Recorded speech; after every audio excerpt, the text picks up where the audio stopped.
Hey guys, welcome to my channel. So, happy Sunday. Mag-usap tayo about the Versa Thunder 380.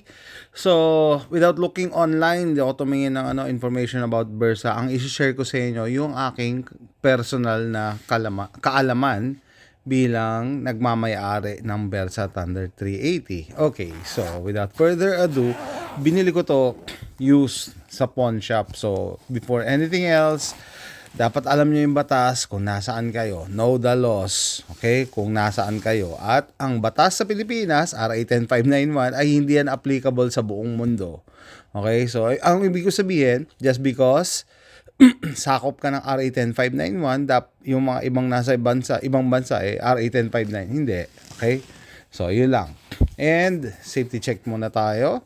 Pero na-safety check ko na to prior to filming. Yun ang ginagawa ko palagi para mabilis. So, pag safety check, remove the magazine.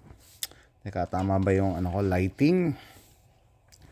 Remove the magazine, safe direction. See, trigger finger out pa rin ako all throughout.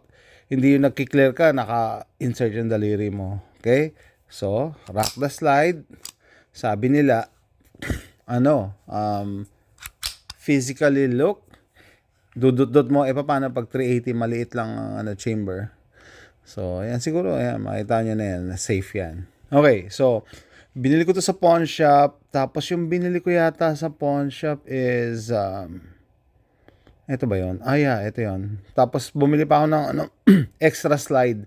May nakita akong slide sa eBay, bumili ako. Kasi ang dami ng parts na ng ng Versa Thunder 380 kasi hindi naman siya bago, matagal na siya sa market. I believe sa Pilipinas yata, there was a moment na nawala ang Versa Thunder. Ano ibig sabihin? Hindi sila nagbebenta or wala silang supply. And sa aking naririnig, parang recently bumalik ang Versa Thunder 380. Okay, ngayon 2026, viable pa ba ang ganitong klaseng firearm considering na ang dami ng dyan, daming mga modern firearms, majority mga polymer. So ito viable pa ba? Being steel, hindi, sabihin ko sana steel kaso yung frame nito kasi alloy ito alloy. Naka-design kasi ito for carry, so hindi siya ganun kabigat. Mabigat siya as compared sa tawag dito, polymer.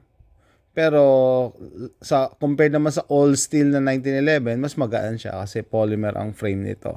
I think hindi polymer, sorry.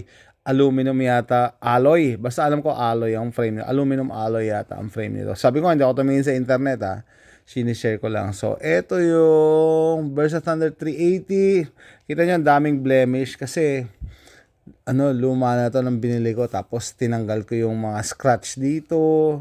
Tinanggal ko yung bluing dito kasi ang pangit May mga smudges na Okay lang naman kasi ang after ko dito hindi naman talaga pagandahan na i-display mo, no? So, ang after ko dito is gawin ko siyang truck gun. Dati iiwan ko siya sa for expedition. Pero may safe naman kasi malayo. May gun safe naman ako sa expedition. Okay. Ano pa ba? Sa kabila, nakalagay dito. Safe direction pa rin yan hindi yan nakatapat sa akin. Caliber 380 ACP, imported by RSA Enterprises, NC Ocean, New Jersey. Okay, so, ang Versa Thunder 380, small pocket pistol, hammer fired, makita nyo naman, may external hammer. Ang maganda dito, meron siyang decocker. Ito, naka-decock siya Pag naka-on, na-activate ang decocker, hindi mo makakak yung May na-discover pa nga ako Pag nakababa ang decocker mo, at ikasa mo to, pwede sumabit. Ayan maghang. Hindi siya nag-chamber all the way. Tutulak mo pa. Aray, hindi, joke lang. Dito ko siya tinulak. Pero pwede kayong tamaan yan. So, yun. So, a long time ago, yung pagkakaroon ng decocker, it is ahead of its time. Ibig sabihin, advanced na. Usually, safety lang yan. 'Di ba? After sa 1911 design, safety lang naman nandiyan eh. Pero yun nga, may mga naglabas ng decocker. Tapos, ang maganda sa Versa Thunder 380, kahit mura lang siya, meron siyang decocker. Usually kasi, yung mga mas mahal na barrel ang may decocker like Beretta or CZ, mga ganon. Ito, mura lang naman to eh. Versa Thunder 380. Pero, in-acquire nila. Bakit? Siguro dahil gusto nilang kopyahin yung Walther PPK. Kaya rin ako bumili nito kasi, 'di ba? Clone siya ng Walther PPK ba? Kamukha siya eh. No? Hawig din sa CZ70. Pero mas malapit sa Walther PPK. Okay? So yun, kung hindi ka makakabili ng Walther PPK na napakamahal kasi pinasikat ni James Bond, this is a good option, 'di ba? Ako gusto ko lang naman matry kaya sa used market na lang ako tumingin. So, all metal, hindi ko sabihin steel kasi ito steel to, ito malamang aluminum to. At plastic naman tong grip, syempre. Pero lahat metal, pati trigger, no? So, yung mga ibang modern firearms, pati trigger plastic, ito yan, no? Metal. So pwede talagang tumagal as long as aalagaan nyo lang. Okay? Yan, yung trigger pull. Makita nyo yung nag-actuate. This is a dead trigger kasi nakababa yung decocker. So, dead trigger yan kahit anong kalabitin mo. So, yung decocker niya, nag-act siya as dalawa, no? As a decocker and as a safety, no? So, yan na rin yung safety mo. Okay? This is your fire, kaya may red eh. Yan, red is dead. So, pag ganyan, live na yung yung trigger mo. Okay? Live na. And, etong Versa Thunder 380, sabi ko nga, may feature siya na may decocker. So, meron siya another feature, yung pagiging single action, double action. So, explain na rin natin sa mga newbies, mga expert, alam nyo na to. Okay, sa mga newbies, ano yung single action, double action? May naririnig ako sa mga kababayan natin, pag double action yan, pag tumama, sasabog palalo yun. Double action daw yun. Dati may airgun akong bala na ganun na pag tumama, sumasabog. Pero hindi yan totoo. Walang pinagbawal yata ng Geneva Convention yung ganong klaseng bala, yung pag tumama, sumasabog pa. Meron pang pulbura. So, in comparison pala, ito guys ang 380, ito ang 9mm, at ito ang 45. Mamaya pag-usapan natin yung bala. Dito naman tayo. Dito muna tayo. So, yung safety, tsaka single action, double action. Ang single action, pag kinasa mo yung barrel, ayan, red. Kinasa mo yung barrel, yung hammer, nakakak mo na. Nakakasa na yung hammer. Okay? So, nakakasa, ready to fire na yan. Pag ready to fire, mas maikli ang trigger. Maikli. That's a proper word or term. Mas maikli ang trigger pagka nakakasa na yung hammer. So, pag kinalabit mo, yun, very, smooth, tsaka maikli. Ano naman yung double action? So, double action, nakababa ang hammer, tapos ipupull mo yung trigger, ikaw ang magkakak ng hammer pababa. So, imagine mo yung force ng trigger pull mo dyan, no? Ikaw magkakak niyan and sabay ipa-fire niya pag na-reach niya na yung breaking point. Layo, hanggang baba, saka siya magbe-break. Yun ang double action.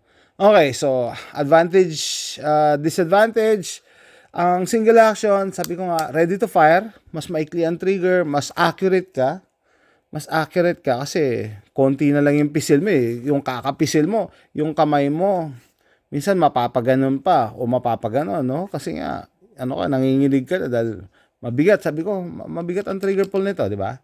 Yun ang sasabihin nyo. So, yun ang advantage ng single action. Ang disadvantage naman, disadvantage ng single action? Well, pag nag-carry ka na nakaganyan, mapapraning ka, di ba? Sabi mo, nako, baka mamaya, ma-accidental discharge or negligent discharge, o mabaril ko si Junior, Pag nag-appendix carry ka, nako. 'Di ba? Kasi ako naalala ko nung first time kong mag-carry on body hindi sa bag. Pero sa bagay, sa bag din, mapapraning ka din kahit nasa pouch yan. Tapos alam mong nakakak yung hammer. Kahit, ano mo yung safety. No? Tatanungin mo yung sarili mo. No? Sumakay ka sa kotse. Nakasoksok kunyari sa, sa bag or sa... Na-activate ko ba yung safety? Na-activate ko ba yung safety? So, bubulat-latin mo. Sa kakamanipulate mo, boom! Makakalabit mo yan. Yari ka. Kasi sabi ko nga, di ba, maikli na lang yung nito. Yung trigger pull, di ba? Di ba? Maikli na lang yung trigger pull. So, yun. Ang disadvantage syempre naman ng ng double action, it's a long trigger pull, no? Long trigger pull and baka hindi ka maging accurate kung accuracy ang hahabulin mo, 'di ba? Lalo na kung long range shooting, long range shooting, may malayo kang gustong patamaan. I mean range time to pwede kang pumaling sa gusto ko makita pag pwede, i-exaggerate ko lang pero pwede kang pumaling ka sa kanan, no? Or sa kaliwa, depende kung paano mo tinutulak ng trigger. So, yun naman ang disadvantage. Ang advantage naman para sa akin ng double action, yan yung isang pinaka-safe way mag-carry. Ano ibig sabihin? Mag-load ka ng isa. Ay, puta. Sorry. Bakit 9mm kinakarga ko dito? Sorry sa word ko. Okay. 380. Ba't ako nagsaksak niya? Sanay kasi ako sa 9mm. So, separate topic yon. Bakit 9mm ang paborito ko? Anyway, yan. Magsasaksak ka. Tapos, maglo-load ka, no? Tapos, sasaksak mo. Siyempre, safety to. Safety video to. Hindi natin isasaksak yan. Saksak tayo ng empty. Diba? So, imagine niyo may bala siya. Kinasa mo. Ay,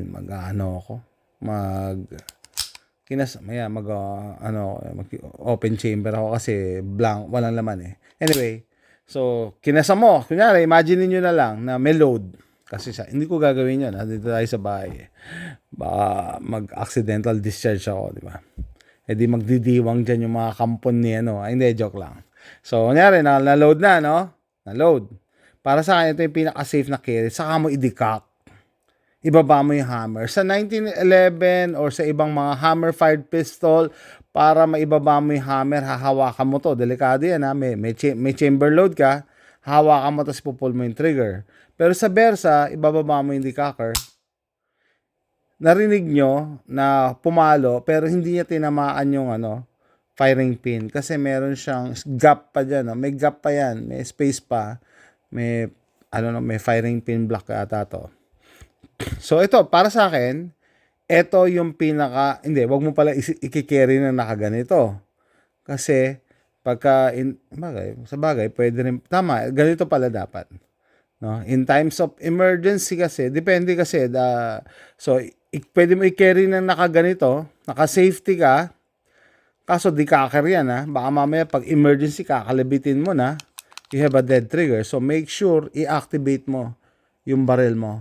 Activate mo, saka mo kakalabitin. Anyway, pag personal gamit, sa'yo yan, pag-aaralan mo dapat yan. Ano ibig sabihin? Ulit. Nag-load ka. Salpak mo. Hindi ko na lang sasagad. Tapos, kinasa mo siya. O yan, loaded na. Loaded na. Loaded. Meron tayong chamber load. I-decock mo, bababa yung hammer, kikerry mo siya all day, buong araw.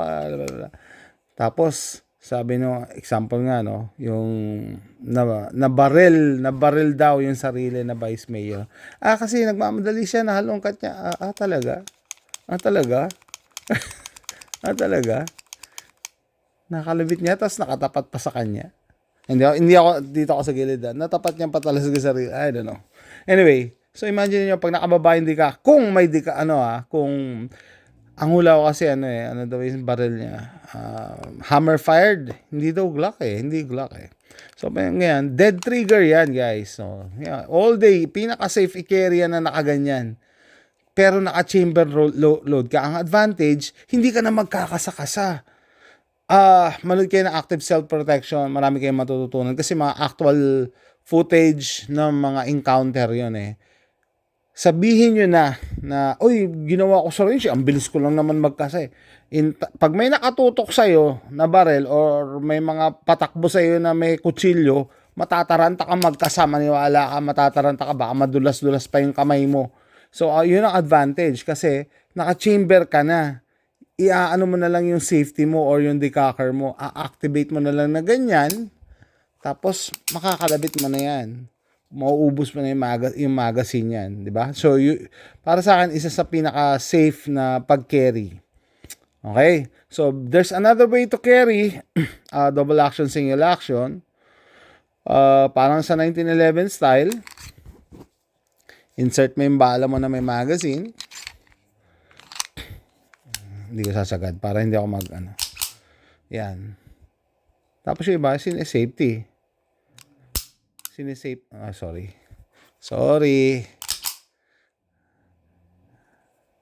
Hindi pala niya hindi niya magagaya yung katulad sa 1911 na cock and lock. Hindi yan pala magagaya yung cock and lock. Okay? Ano ibig sabihin?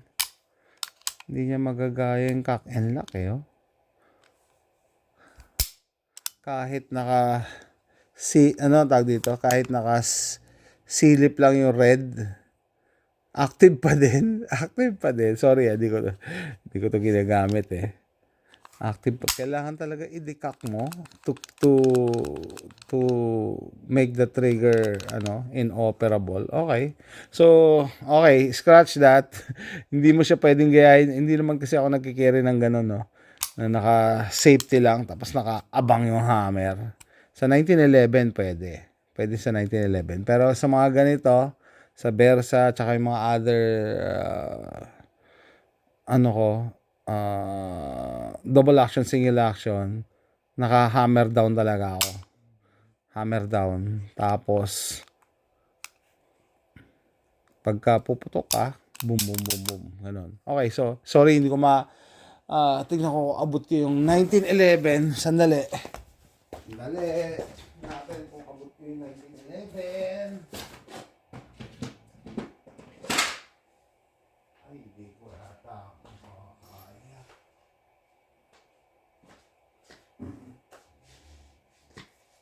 Hindi ko makita yung 1911. Mamadali ako Like, ito pinakita ko na yung Taurus TH40, no? Hammer fired din siya. Safety check. Portical to. Okay? Ito yung sinasabi ko na feature. Yan yung red is dead na niya. May decocker din. Hindi mo pala pwedeng Hindi rin pala pwede. Dapat 1911 Ay, nako. So, i-demo ko sana yung sa 1911 na cock and lock, ilalak lang. No? Anyway, so, balik tayo sa Versa Thunder 380. Mahaba na tong video. So, the best way to carry, and I think the only way to carry the Versa Thunder 380 is chamber loaded and decock. Chamber loaded and decock. Ulit. Pasok mo. Kasa mo. Safe direction. Trigger finger out Tapos i-decock mo. Carry mo siya buong araw ganyan. Tapos pag puputok mo na, make sure i-deactivate mo yung decocker /safety. Hindi naman talaga siya pure safety, no? So, pag nagka-problema, encounter, deactivate mo to. So, make sure, alam mo paano i-manipulate yung barrel mo. Kasi yung iba, pag bago lang yung barrel, tapos tinatago lang sa closet, pag emergency, nakakalabitin, hindi nila magamit kasi naka-decock pala. Naka-decock, And may isa akong anecdote, no, kwento, yung kaibigan ko dati kong kaibigan, gustong-gusto niya ng Versa, no. Ayaw siyang payagan ng misis niyang bumili. Nung pinayagan na siya bumili, birthday niya, nakabili siya, tapos bumili sila ng gun safe kasi ayaw ng misis niya sa baril eh. So nilagay niya yung baril niya sa gun safe. Tapos nagkaroon ng hurricane dito, tapos may nagpark na itim na SUV sa harap nila. Natakot siya para sa pamilya niya. Kukunin niya yung baril, hindi niya mabuksan yung gun safe. Hindi niya mabuksan yung gun safe kasi bihira niyang gamitin. Tinago niya lang, nilagay niya sa pambahay, no? Pambahay yan yung pambahay 'di ba? So, in times of emergency na feeling niya nanganib ang buhay nila kasi merong strangers sa property nila. Hindi niya mabuksan yung gun safe, natataranta siya o nakalimutan niya yung combination. Ginawa niya, sinira na pa yung gun safe. So imagine niyo, huwag kayong gagaya sa ganung no? Anyway, so yan, mahaba na itong video na to. So Versa Thunder 380, ammo comparison. Makita lang natin. Okay, ganyan kaliit po ang 380 9mm at ang paborito ng mga Pinoy 45 ACP, God's caliber daw tawag nila diyan. Sorry not to mention his name in vain, pero yun ang sa mga gun world taba ng 45 ACP. And take note pala no first time kong gamitin to, iputok to, nagulat ako, malakas ang recoil. Sabi ko, paano nangyari yun? Steel. Tapos sabihin mo na alloy. Ibig sabihin, mas mabigat siya as compared sa mga polymer framed, no? Yung recoil management. Hindi ko alam kung bakit, pero sa aking pananaw bilang gun guy, siguro dinesign nila yung recoil spring na yon para mas maging reliable. Hindi kasi siya naka-design for range gun. Pang carry talaga to. Gusto nila, when your life depends on it, gagana. You have enough power to cycle the ammo kahit iba-ibang bala. Hindi to namimili ng bala. Yun ang gusto ko sabihin. Okay? So, anyway, naman sila sa design nila, no? Hats off. Napaka-protruding nung beaver tail, no? Para talaga to help you with the recoil. Pero, kahit ako lang kasi may comparison ako sa iba kong barel. No, malakas mag-recoil to. So hindi to yung pipiliin mo para maging range gun. Pang-emergency lang to dahil carry pistol to. Pero pagka in time of emergency naman daw, pagka mataas ang adrenaline mo, hindi mo na yan mararamdaman yung recoil No, pati yung trigger pull, magagamit mo yan. At saka hindi yan magja-jam. Okay, so yun lang napansin ko. So, ngayon 2026, sa tingin nyo, viable pa rin ba as a self-defense or carry pistol ang Versa Thunder 380, knowing na marami ng polymer framed guns sa market, marami ng options, no? It's up to you. Kasi kung nasaan man ako, ay allowed kami magmay-ari ng multiple firearms. Wala kaming license, wala kaming registration. So, pwede akong bumili ng ganito. Lalagay ko doon sa isang kotse, lalagay ko sa sulok ng isang bahay namin, ganon. Sa ilalim ng desk, sa gilid ng sopa. Pwede. Para SHTF, meron ka mahuhugot in times of emergency. And, napaka-safe niya. Dinemo ko na, mag-chamber. Tapos nakababa ang hammer. Mag-chamber, nakababa ang hammer. Basta pag gagamitin nyo na, deactivate mo lang. Okay? So, yan guys. Hopefully, na-appreciate nyo. Oh, by the way guys, pag kayo pala, pahabol. Pag kayo bibili or pipili, nag-decide na kayo bibili kayo ng barel at gagamitin nyo siyang pang-carry, don't expect or don't choose na ang baril na pipiliin nyo ay may competition trigger or hair trigger or yung sobrang lambot ng trigger. Kasi naka-design ng carry pistol for long trigger pull talaga for your own safety. Kasi nga daw, in times of malakas na adrenaline, yung pumping ng adrenaline sa katawan mo, yung long trigger pull, lalo na sa double action, hindi mo na yan mararamdaman. Makakalabit mo yan ng mabilis. No? Anyway, so yun lang guys. Hopefully, nag-enjoy kayo sa video na to. Comment down below. Sino yung mga Versa Thunder 380 dyan? Owners. Sino yung mga naghahanap ng Versa Thunder 380? Or kung hindi man, ano yung paborito yung carry pistol? But you gotta admit, hawig talaga ng Walther PPK. That's it guys. Thanks for watching. Bye.